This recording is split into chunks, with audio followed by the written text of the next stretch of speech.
In this video, I will show you how to add cash on delivery to your Shopify store.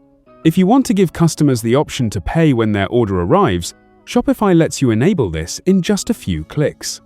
First, log in to your Shopify admin dashboard. From the bottom left corner, click on Settings, then select Payments. On the Payments page, scroll down until you find the Manual Payment Methods section.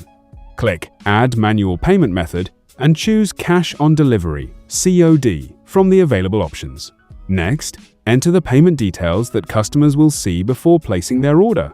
For example, you can write, "Pay in cash when you receive your order," then add payment instructions, which customers will see after completing their purchase.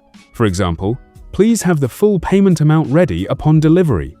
Once you have added the necessary details and instructions, click Activate Cash on Delivery to save your changes. Cash on Delivery is now enabled for your Shopify store, and customers will be able to select it during checkout.